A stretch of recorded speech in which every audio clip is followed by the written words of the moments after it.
Hello, welcome to FederationX. This is Rebecca Sealfon talking. And this is Emmanuel Hello, I'm Shachov. Iyad. Sorry, Sorry, Emmanuel. This is Emmanuel Shachov talking from Israel. And Iyad Rafidi from Australia. Oh, I guess the discussion is, will Hezbollah join the war or not? Yeah, I think Iyad, you should talk about it because you indicated that you have some inside information that may be of relevance. So please go ahead.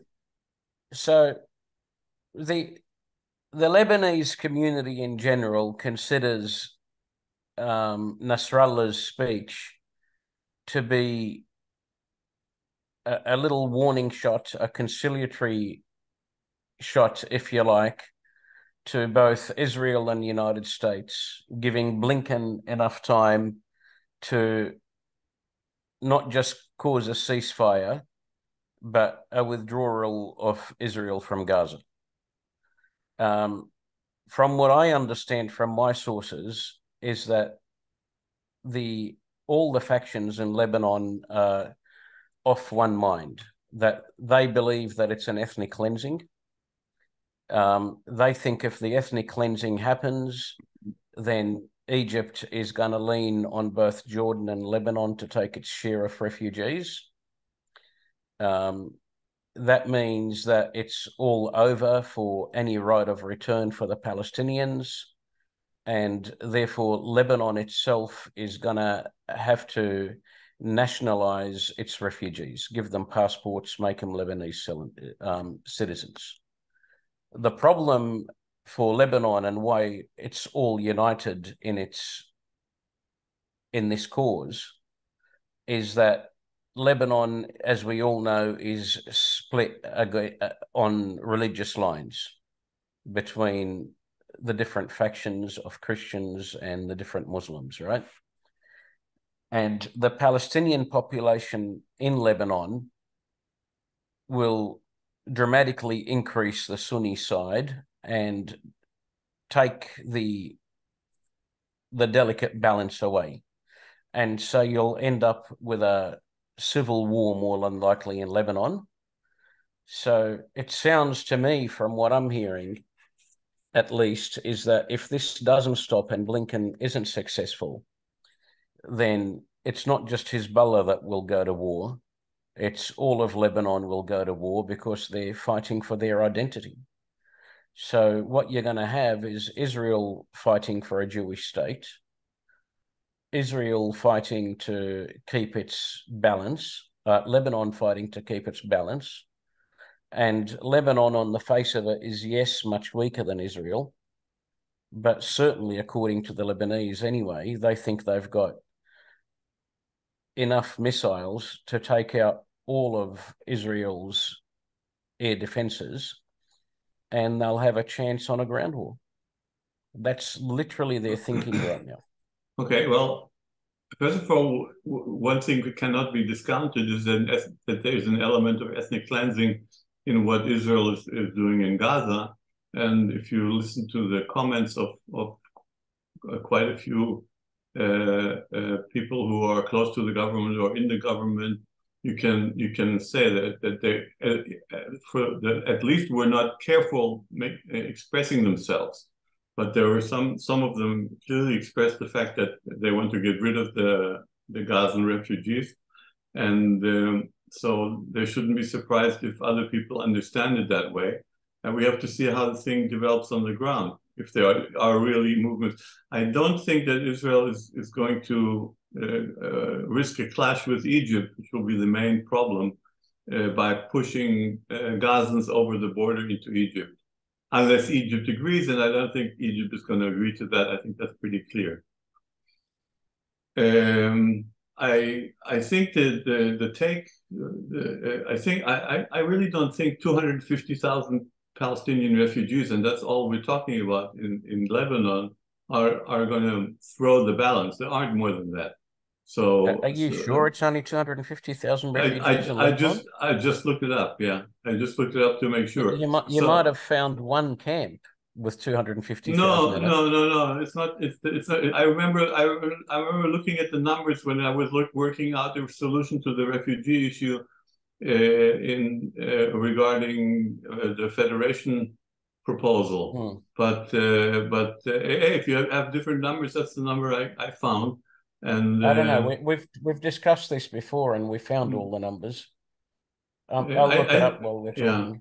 Yeah, I think that's about the number. So I think there's some of the reasoning there for turning into overall conflict is not there, but it may be used. When people want to go that certain way, they can say, well, that's what's going to happen. It's going to change the balance of the population, and we won't be able to survive as a. I mean, their issue is also they'll have to take their share of 2.3 million refugees, I guess, right? Well, no, that's not going to happen. That's not going to be. There are things we can do, and there are things we can't do. What pertaining to Gaza, I think there is some leeway possible, some possibilities there are to get to displace part of the Gazan population, and also only temporarily. But anything beyond that, no one believes that. Oh no, I'm 100%. I'm sure. I agree. Nobody believes it, and I don't think they should believe it. I don't think. That's why it's also very unlikely to happen. Okay, it's something that Israel is trying to get some. Israel is trying to field proposals where people from Gaza are removed temporarily, but I don't think anybody takes that as a reasonable possibility, because they're all pretty sure that it's not going to be temporary. But it's definitely not with regarding to the West Bank, unless I'm completely mistaken. I mean, this government is really the worst government Israel has ever had, both for Israel and also for the surrounding countries, and for the Jews in the world. Okay, so they're promoting anti-Semitism, aren't they? Really? Oh, absolutely, yeah. We're all it's going to be.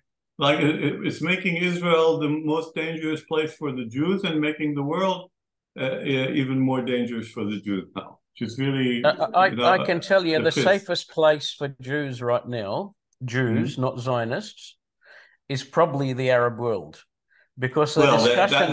There are very few there. There are very few Jews there, so that's not. But the discussion amongst all the Arabs that I'm talking, Lebanese, everyone else, is they actually feel sorry for non-Zionist Jews and what they're about to go through in the West through mad people, right? But they have no remorse at all for Zionists, zero. No, I can understand that. No, so the situation is bad. There's no clear path out of it. We have no idea what this government wants to do, other than it wants to smash Hamas. But how do you smash Hamas? You can't. You've got to root out 2.3 million people to smash Hamas. You and I know that. You have to what? Netanyahu knows that. You have to. I didn't hear. But you have to do what? Hamas is the Palestinian people, right? No. Hamas you have to root out 2.3 million people to root out Hamas. No, you don't have to do it. It prevails every aspect of Palestinian life in Gaza. It prevails, but you still can differentiate between members of Hamas and the civilian population, and that's what we're doing. So Hamas presently has, say, 10,000 fighters, right? Okay, yeah, something like that. You don't think for every fighter that dies in all this bombing, there's another young man that's standing up and saying, I'll take his place? I'm not sure. I can guarantee you that's what's happening. Okay. So if that's the situation, we'll come to that conclusion pretty soon, and the world will not let us continue. It's not because terrorism creates terrorism, right?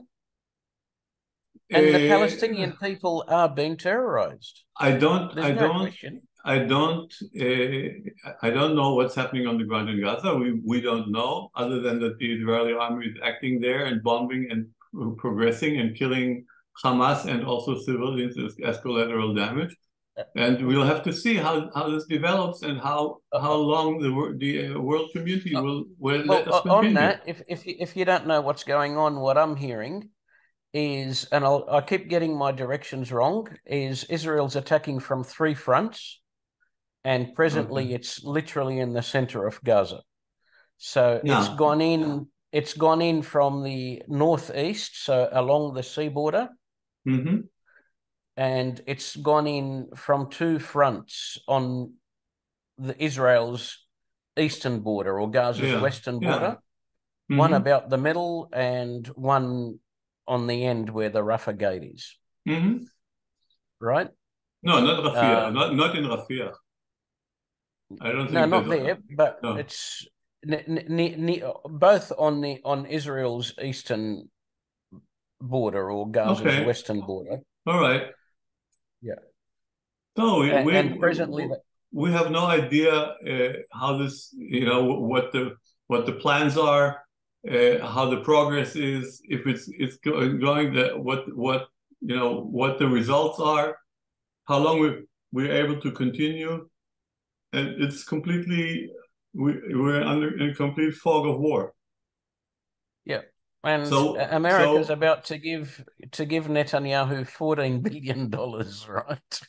Well, the money, so he can continue with his war. It's a game of trying to let Israel achieve make an achievement against Hamas, which will satisfy Israel, while at the same time keeping the Palestinians alive, which is not necessarily something which can be achieved at the same time. So what are we up to? 12,000 Palestinians dead in less than a month, right? Something like that. I don't know what the exact numbers are, but that's what they're quoting. They reckon there's 2,000 or 3,000 dead under the rubble, and as of today, 11,000 dead, half of which are women and children. Yeah. So I'm saying let's be conservative and call it 12,000. Yeah, there's very little. This is something which when you mention that in Israel, people are going to yell at you. This is like they yell at me on Quora, but I don't care, right? I mean, they're the facts. No, you can't. It's very, very difficult in Israel to speak about the other side, especially in any way which would be considered. If you would just publish the names of those killed in Gaza, nothing else, it wouldn't go. Well, how about the news on Haaretz, where they, in different articles, where they reckon maybe half of the 1,400 killed on October 7 might have been by friendly fire. That's not. First of all, there's not a single witness to that extent. It's extremely likely that it was because the army didn't get there for 6 or 7 hours, and most of the deaths occurred in the first 2 or 3 hours of the thing. There was nobody there to cause that kind of damage by friendly fire. So that's a complete. Those are fake news. Nobody can say with absolute certainty that there was nobody killed by friendly fire, but that it was of any substantial. But the argument goes this way, right? 400 or 500 of them were Israeli soldiers. No, only 314. Okay, 340, right? 314. And then there's 112 from where my great-grandfather came from, which is now a kibbutz El Bireh. Okay. Right? Those 112, according to Haaretz anyway. Haaretz. The newspaper. Yeah. From what I'm hearing, I haven't read it myself, so I'll qualify that. Were killed by friendly fire by the IDF. First of all, who do you mean Al-Bira? Do you mean one of the kibbutzim? No, well, my grandfather didn't come from the kibbutz, but it was the Al-Bira kibbutz. Yeah, on the land of yeah. There is absolutely not a single report of that happening of friendly fire. There's not a single report, and it's very unlikely because of the time development. Most of the civil casualties were in the early hours of the attack, during the first 3 or 4 hours of the attack, and the army only came into play for the second half of the day. So that's, again, like I said, it's difficult to conclude that there was none. I'm not concluding anything. I'm just repeating what I. But the report, there's not a single report which makes indication that occurred at any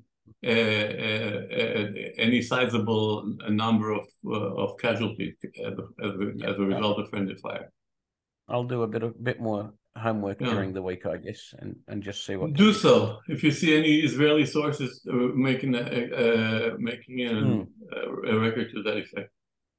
Yep. All right. Well, I think we're done, Rebecca. Do you think she's there? Rebecca? Okay, thank you for she's gone back to sleep. Thank you for joining this recording.